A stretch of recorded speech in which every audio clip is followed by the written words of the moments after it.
Hello friends, നമസ്കാരം.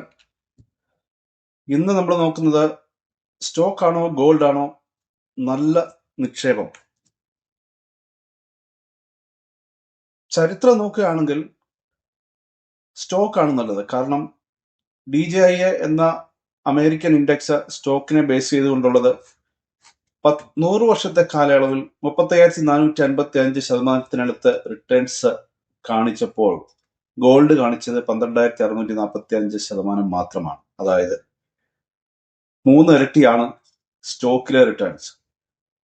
കഴിഞ്ഞ 50 വർഷത്തെ കാലഘട്ടം നോക്കിയാലും 3 ഇരട്ടിയിലധികമാണ് സ്റ്റോക്ക് ബേസ് ചെയ്തുകൊണ്ടുള്ള ഇൻഡെക്സ് പോലും നൽകിയിട്ടുള്ളത്. ആ സാഹചര്യത്തിൽ നല്ല സ്റ്റോക്കുകളാണെങ്കിൽ വളരെ വലിയ വ്യത്യാസമാണ് സ്റ്റോക്കിൽ ഇടുന്നവർക്ക് ഗോൾഡിൽ ചെയ്യുന്നവരെക്കാൾ കൂടുതൽ കിട്ടുന്നത്. റീഇൻവെസ്റ്റിംഗ് ഡിവിഡൻസ്, അതായത് സ്റ്റോക്കിൽ ആണ് ഇൻവെസ്റ്റ് ചെയ്യുന്നതെങ്കിൽ അവിടുത്തെ കിട്ടുന്ന ലാഭവിഹിതം വീണ്ടും സ്റ്റോക്കുകൾ വാങ്ങാനായിട്ട് ഉപയോഗിച്ചാൽ വളരെ വലിയ രീതിയിലുള്ള ഒരു വ്യത്യാസം അവിടെ വരുന്നുണ്ട്. അതിനെ കോമ്പൗണ്ടിങ് എന്നാണ് പറയുക. ആ ഒരു ഓപ്പർച്യൂണിറ്റി ഗോൾഡിലില്ല, സ്റ്റോക്കിൽ മാത്രമേ ഉള്ളൂ. ഗോൾഡിലെ ലാഭവിഹിതം ഒന്നും കിട്ടുന്നില്ല. മറ്റൊന്ന്, സ്റ്റോക്കിൽ ഇൻവെസ്റ്റ് ചെയ്യുന്നവർക്ക് ആ സമ്പദ് വ്യവസ്ഥയുടെ പുരോഗതിയിൽ ഒരു ഭാഗം ആകാൻ സാധിക്കുന്നുണ്ട്. നല്ല നല്ല കമ്പനികളിൽ ഇൻവെസ്റ്റ് ചെയ്യുവാനും അങ്ങനെ ആ കമ്പനികൾ സാമൂഹ്യ എക്കണോമിക് സിറ്റുവേഷൻ, അതായത് സമ്പദ് വ്യവസ്ഥയുടെ വളർച്ചയ്ക്ക് കാരണമാവുകയും രാജ്യങ്ങൾ പുരോഗതി പ്രാപിക്കുകയും ചെയ്യുന്നുണ്ട്. പക്ഷെ ഗോൾഡിൽ ഈ വക യാതൊരു രീതിയിലുമുള്ള ഓപ്പർച്യൂണിറ്റീസും കിട്ടുന്നില്ല ഇൻവെസ്റ്റ് ചെയ്യുന്നവർക്ക്. അടുത്ത ഒരു സിറ്റുവേഷൻ ലിക്വിഡിറ്റിയാണ്, ആക്സസിബിലിറ്റിയാണ്. സ്റ്റോക്ക് എക്വിറ്റീസ്, അതായത് സ്റ്റോക്ക് ആണ് വാങ്ങുന്നതെങ്കിൽ അത് നമുക്ക് ഇഷ്ടമുള്ള ക്വാണ്ടിറ്റിയിൽ സമയത്ത് വാങ്ങുവാനുള്ള ഒരു അവസരമുണ്ട്. അത് വിൽക്കുവാനും അതുപോലെ തന്നെ ഈസിയാണ്. പക്ഷെ ഗോൾഡ് അങ്ങനെയല്ല. ഗോൾഡ് ഒരു പക്ഷെ പലപ്പോഴും നമുക്ക് ഫിസിക്കലായിട്ട് ഗോൾഡ് വാങ്ങി വീട്ടിൽ കൊണ്ടുവന്ന് വെക്കുകയോ അല്ലെ എവിടെയെങ്കിലും അത് ലോക്കറിൽ വെക്കുകയോ ഒക്കെ ചെയ്യേണ്ടതായിട്ട് അതുമായിട്ട് ബന്ധപ്പെട്ട ട്രാൻസാക്ഷൻ കോസ്റ്റുകളുണ്ട്. സ്റ്റോറേജ് ചെയ്ത് വെക്കാനുള്ള ബുദ്ധിമുട്ടുണ്ട്.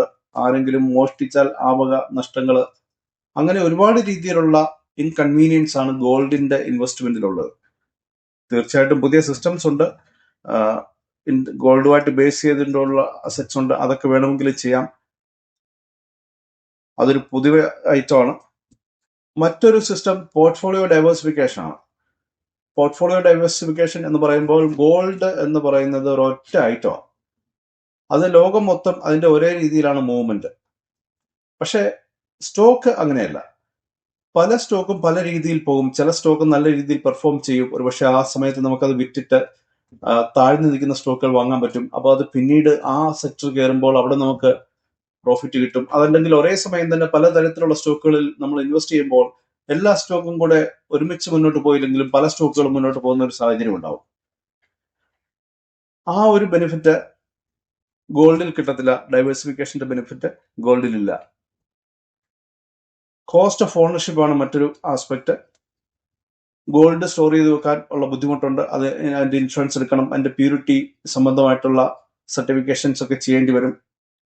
പക്ഷേ സ്റ്റോക്കിന്റെ കാര്യത്തിൽ വളരെ മിനിമൽ ആയിട്ടുള്ള കോസ്റ്റേ ഉള്ളൂ. അത് ഡിമാറ്റ് ഫോമിൽ സ്റ്റോർ ചെയ്ത് വെക്കാൻ പറ്റും. ടെക്നോളജിക്കൽ അഡ്വാൻസ്മെന്റിന്റെ കാര്യങ്ങൾ, ഇന്നോവേഷന്റെ കാര്യങ്ങൾ. സ്റ്റോക്കിന്റെ കേസിൽ ടെക്നോളജി വികസിക്കുന്നതനുസരിച്ച് പുരോഗതി കൈവരിക്കുകയും കമ്പനികൾ നല്ല രീതിയിൽ പെർഫോം ചെയ്യുകയും സ്റ്റോക്കിന്റെ വില അപ്രീഷിയേറ്റ് ചെയ്യപ്പെടുകയും ചെയ്യും. അത് സ്റ്റോക്ക് വാങ്ങി വെക്കുന്ന ആൾക്കാർക്ക് ആ രീതിയിലുള്ള ബെനിഫിറ്റ് കിട്ടാനുള്ള ഒരു അവസരങ്ങളുണ്ട്. പക്ഷേ ഗോൾഡിൽ അങ്ങനെയില്ല. ഗോൾഡ് ഒരു പെർഫോം ചെയ്യാത്ത ഒരു മെറ്റലായിട്ട് അങ്ങനെ നിലനിൽക്കുക മാത്രമാണ് ചെയ്യുന്നത്. ചുരുക്കത്തില് അവസരങ്ങൾ കൂടുതൽ ഇൻവെസ്റ്റ് ചെയ്യുന്നവർക്ക് കിട്ടുന്നത് സ്റ്റോക്ക് ഇൻവെസ്റ്റിംഗ് ആണ്. ഗോൾഡ് ഒരു പക്ഷേ മാക്സിമം ഒരു ഹെഡ്ജ് എന്നുള്ള നിലയിൽ ഒരുപാട് താഴേക്ക് പോകാത്ത ഒരു അസറ്റ് എന്നുള്ള നിലയിൽ നിൽക്കുമ്പോൾ സ്റ്റോക്ക് ഇൻവെസ്റ്റിംഗിൽ നിന്ന് വളരെ വലിയ രീതിയിലുള്ള ഓപ്പർച്യൂണിറ്റീസ് ആണുള്ളത്. പിന്നെ ഗോൾഡ് എന്ന് പറയുന്നത് ഒരു മെറ്റൽ മാത്രമാണ്.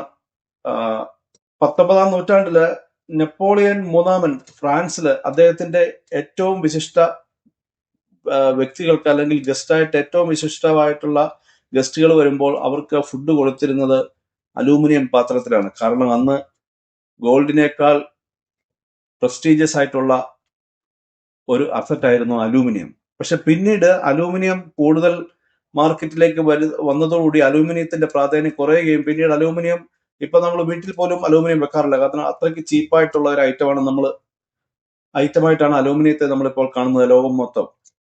അതായത് ഗോൾഡും ഇതുപോലെ തന്നെയുള്ള ഒരു ഐറ്റം ആയി മാറാനുള്ള സാധ്യതകളുണ്ട്. കാരണം ഗോൾഡിന് വേറെ ക്വാളിറ്റീസ് ഒന്നും തന്നെ ഇല്ല. ഗോൾഡ് ഒരു മെറ്റലാണ്. അത് ചില വളരെ ലിമിറ്റഡ് ആയിട്ടുള്ള ഇൻഡസ്ട്രിയൽ യൂസ് മാത്രമേ അതിനുള്ളൂ. ഇലക്ട്രോണിക്സിലും മറ്റുമായിട്ട് വളരെ ചില സ്പെസിഫിക് പ്രോപ്പർട്ടീസ് ഇതിനുണ്ട് എന്നുള്ളതല്ലാതെ അതൊന്നുമല്ല ഈ ഗോൾഡിന്റെ വില ഇങ്ങനെ കൂടുവാൻ കാരണം അല്ലെങ്കിൽ നിലനിൽക്കുവാൻ കാരണം. ഗോൾഡിന്റെ വില ഇങ്ങനെ നിലനിൽക്കാൻ കാരണം ആൾക്കാർ അതിനെ, അല്ലെങ്കിൽ രാഷ്ട്രങ്ങൾ അല്ലെങ്കിൽ ബാങ്കുകളൊക്കെ ലോകം മൊത്തം ആഗോളതലത്തിൽ അതിനെ ഒരു കറൻസി ആയിട്ട്, ഒരു വാല്യൂ സ്റ്റോർ ചെയ്ത് വെക്കാനുള്ള ഒരു ഐറ്റമായിട്ട് ഉപയോഗിക്കുന്നു എന്നുള്ളത് കൊണ്ട് മാത്രമാണ് ഗോൾഡ് ഇങ്ങനെ നിലനിൽക്കുന്നത്. അതിനെന്തെങ്കിലും ഒരു പാളിച്ച വന്നു കഴിഞ്ഞാൽ ഗോൾഡ് താഴേക്ക് പോകാം. വളരെ വലിയൊരു റിസ്ക് ആണത്. അലൂമിനിയം താഴോട്ട് പോയ കൂട്ട് ഗോൾഡ് താഴോട്ട് പോകില്ല എന്ന് ആർക്കും ഉറപ്പിച്ചു പറയാൻ പറ്റത്തില്ല. പക്ഷെ സ്റ്റോക്കിന്റെ സിറ്റുവേഷൻ അതല്ല. കാരണം അവിടെ ഒരു റിയൽ ബിസിനസ് ഉണ്ട്, റിയൽ ആയിട്ടുള്ള ആൾക്കാർ അവിടെ വർക്ക് ചെയ്യുന്നുണ്ട്, അവിടെ വാല്യൂ ആഡ് ചെയ്യപ്പെടുന്നുണ്ട്, ഡിവിഡൻഡ് കിട്ടുന്നുണ്ട്, ഒരുപാട് അവസരങ്ങളുണ്ട്. സോ സ്റ്റോക്ക് ഇൻവെസ്റ്റിംഗ് ആണ് advisable. Thank you for watching. Please like, share, comment and subscribe. Happy investing.